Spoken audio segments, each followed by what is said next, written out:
A difficult night in Jericho, Arizona, August 1967. It all began with a sound that wasn't part of the script. A scream. High-pitched, desperate, the kind of scream that makes any adult shudder inside. It was followed by crying, uncontrollable crying, too real to be acting. The set was filming a saloon attack scene. Gunfire, running, chaos. In the background of the scene was a child extra, a 7-year-old boy from Tucson. His parents accepted the job for the money, $50 for a day of filming. The request was simple: look scared and run when the shooting started. The problem? The boy couldn't fake fear.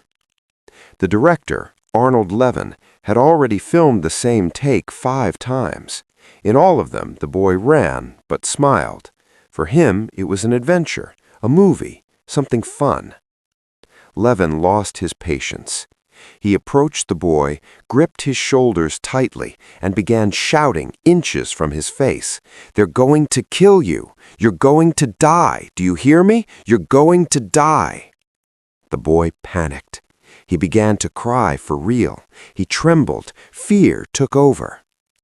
"Perfect," said the director. "Now run." The crew stood motionless. Everyone knew this was wrong, but no one moved. In Hollywood, you don't confront a director. You don't lose your job for causing trouble. Then they heard footsteps. Quick, heavy. Dean Martin crossed the set in seconds. Without saying a word, he kicked the director's chair. The impact echoed through the studio. Arnold Levin fell to the floor. When he got up, he found Dean standing in front of him, 50 years old, a closed expression, contained anger. "If you touch that boy again," Dean said in a low voice, "we're going to have a serious problem." What happened in the next 60 seconds would cost Dean invitations, friendships, and closed doors in Hollywood. But it would prevent something far worse from happening to a child. Summer of 1967. Dean Martin was one of the biggest names in the industry. A hit TV show, chart-topping songs, films released in quick succession. Rough Night in Jericho was a different kind of Western for him. Dean played the villain, a corrupt sheriff terrorizing a small town. It was a role against his usual image, and he wanted to prove he could go further. Filming took place near Tucson, under brutal heat, over 40 degrees every day. The crew was exhausted. Dean was professional. He arrived on time, did his job, didn't interfere. He knew the unwritten rules of filmmaking. The director commands, the others obey. Until August 12th.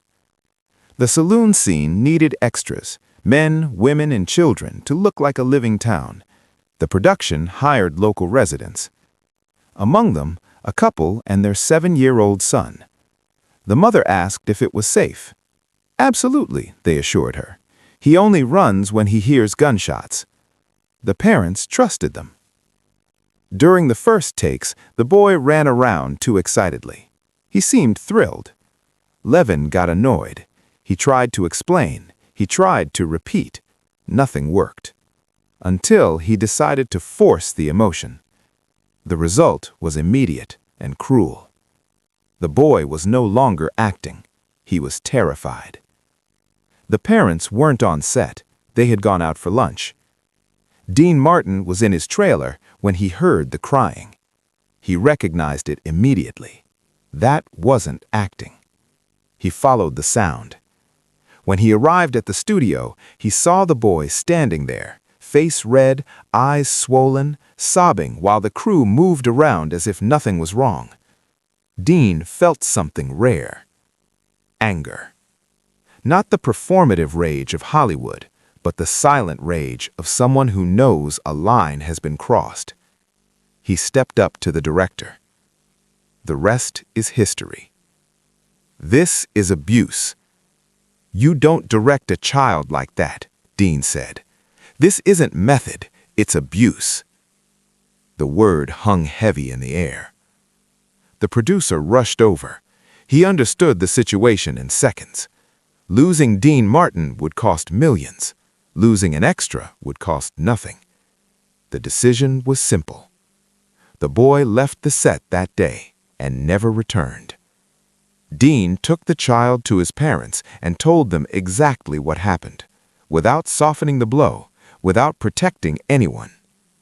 "Take him home," he said. "Let him be a child." There were marks on the boy's arms. Dean knew this wasn't just a bad day at work. It was trauma. Consequences. The film was completed, released, forgotten, but the reputation remained. Some directors began to avoid Dean. Others respected him even more. The boycott was never official, but it existed. Dean didn't care. After that day, he never again ignored what he saw wrong. He stopped filming. He fired directors. He refused projects. No speeches, no interviews. Years later, when asked about children on film sets, Dean simply replied, "Children are not tools. If you don't know how to drive without hurting someone, you shouldn't be driving." When they insisted, "Have you ever seen this happen?" Dean replied, "Yes." And what did he do? He seemed sad in that way. "I knocked over a chair and made some enemies." Was it worth it? Dean didn't think twice. It was worth it. Today, almost no one remembers Rough Night in Jericho. But those who know the behind the scenes of Hollywood remember that day. The moment someone decided that a job, a contract, or a position wasn't worth more than a child's safety. Dean Martin never saw that boy again. But he knows that for a few minutes, someone protected him when no one else would. And sometimes, that's all that matters. If this story touched you, share it with someone who defends the weak. Have you ever had the courage to stand up when no one else wanted to? Subscribe for more true stories from Dean Martin.